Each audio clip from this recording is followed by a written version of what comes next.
They say cats have 9 lives, a whimsical whisper of resilience and endless chances. But what about the ones who live just one? A solitary journey, often unseen, unheard, and unloved. This is a story for quiet moments, a gentle tale of a small soul, and the profound echoes he left behind.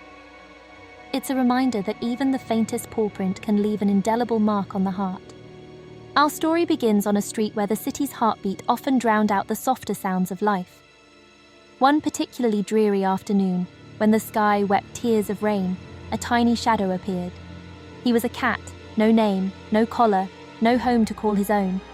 Just a wisp of a creature, his paw prints fading almost as soon as they touched the cold, unforgiving concrete. He was a testament to the quiet struggles that unfold in the hidden corners of our bustling world. He materialized in the narrow alley behind a bustling bakery, a place usually filled with the comforting scent of warm bread.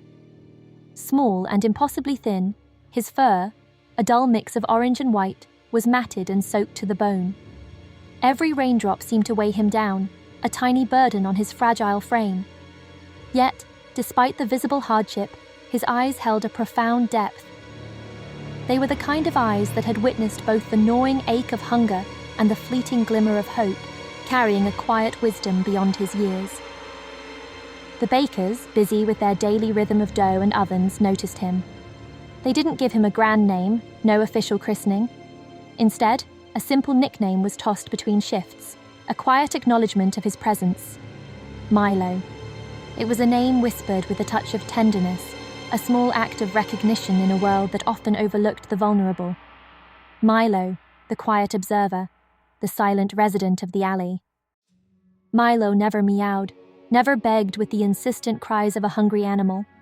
He simply sat, day after day, a small, still presence behind the shop. His patience was boundless, his demeanor remarkably calm. He wasn't waiting for food, not primarily.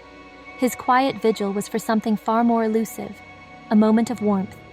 Not just the physical warmth that could chase away the chill, but the gentle warmth of connection, a fleeting touch of kindness in a cold world. Sometimes the baker, a man with flour-dusted hands and a surprisingly soft heart, would toss him scraps.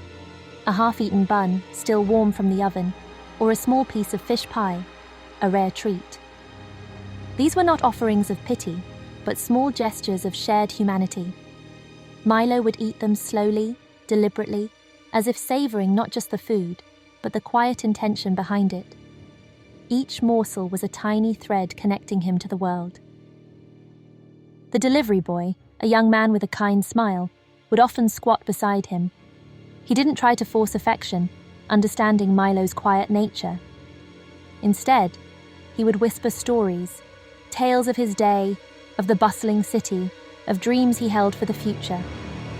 Milo would listen, his head tilted slightly, his eyes fixed on the boy, as if understanding every word. These were moments of shared solitude, a silent conversation between two souls. Sometimes a child, drawn by Milo's quiet presence, would try to pet him. Their small hands, full of innocent curiosity, would reach out.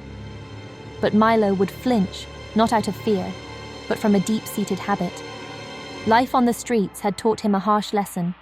Kindness, though precious, was often rare and almost always temporary. It was a fragile thing, easily withdrawn, leaving behind a deeper chill than before. He had learned to guard his heart, even from the gentlest touch. No one truly knew where Milo came from. Whispers circulated among the alley dwellers and the bakery staff. Some speculated he was born in the dark, damp sewers beneath the bustling marketplace, a creature of the shadows. Others believed he was once a cherished pet, abandoned when a family moved away, leaving him to navigate a world he didn't understand. But the truth, the real story of his past, remained a secret, held only by the silent streets themselves. They had witnessed his struggles, his quiet resilience, and his profound loneliness. What the streets didn't know, what no one truly saw beneath his quiet dignity, was that Milo was slowly, imperceptibly, dying. The signs were subtle at first, easily dismissed by the hurried pace of city life. His steps became a little slower, his movements a little more deliberate. His naps grew longer, deeper, as if he needed more time to gather the strength to face another day. Then came the coughs, soft and persistent, a slight limp in his gait, and moments when his eyes would stare blankly into nothingness, as if seeing a world beyond this one. People noticed, of course. They saw his fading energy, his increasing frailty. "Poor thing," they'd murmur, their voices laced with a fleeting sympathy. But words, however well-intentioned, do not heal wounds. They do not mend broken bodies or soothe weary souls. They are merely sounds, carried away by the wind, leaving the suffering untouched. Milo continued his quiet existence, a testament to the world's indifference, even in the face of visible decline.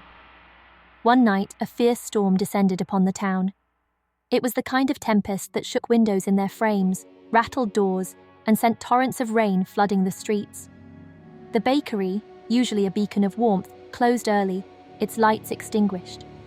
The streets emptied, becoming a desolate landscape of wind and water. And Milo, the quiet shadow of the alley, disappeared into the heart of the storm.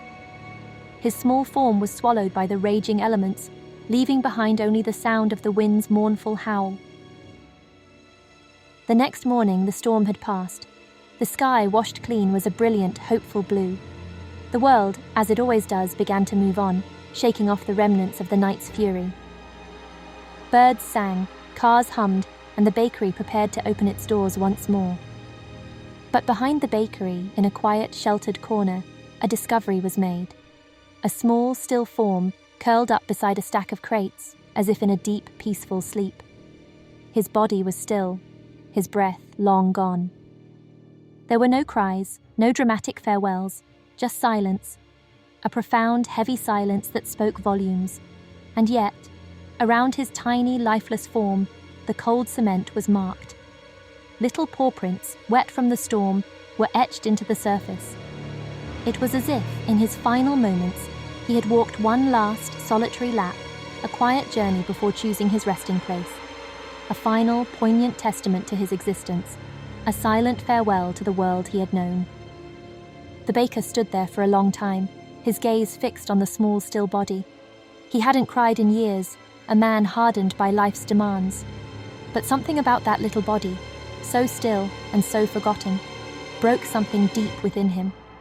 A dam of unspoken emotion gave way, and tears, hot and unexpected, traced paths down his flour-dusted cheeks. It was a moment of profound grief, not just for Milo, but for all the unseen suffering in the world. They buried Milo beneath a small patch of grass near the back wall of the bakery. There was no grand gravestone, no elaborate monument, just a small, simple sign, placed with quiet reverence. He was here. It was a humble marker, yet it carried a powerful message.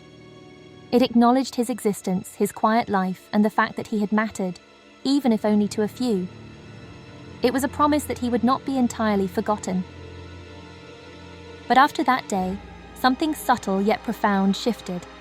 The bakery, once focused solely on its daily tasks, began leaving out a bowl of clean water, fresh every morning, just in case another wanderer, another quiet soul, came seeking solace. It was a small gesture, born of remembrance, a silent invitation to kindness. The delivery boy, deeply affected by Milo's passing, adopted a stray kitten from a local shelter, giving it the home and love Milo had never known. And the child who once tried to pet Milo, the one whose innocent touch he had flinched from, grew up to become a veterinarian, dedicating her life to healing and caring for animals, especially the forgotten ones. Milo didn't make headlines. He didn't go viral on social media. His life was a quiet whisper in a loud world. But he mattered. He mattered because he existed, a small, brave heart navigating a challenging world. And in his final, quiet footsteps, he left behind more than just paw prints on the wet cement. He left echoes of quiet kindness, of resilient presence, of profound, unspoken strength. His life, though brief and often solitary, became a gentle lesson, a moral woven into the fabric of the community. To anyone who has ever felt invisible, like Milo, a quiet presence in a bustling world, know this: your presence alone is enough. Your existence holds inherent value, a unique story waiting to unfold. Even if the world doesn't always notice you, you are still writing a story, a quiet narrative in the hearts of those who do. Your journey, your struggles, and your quiet triumphs are seen, felt, and remembered by more than you know. So, if this story touched your heart, if it stirred a quiet empathy within you, please leave a comment below. Perhaps you've met a Milo too, a quiet soul who left an unexpected mark on your life.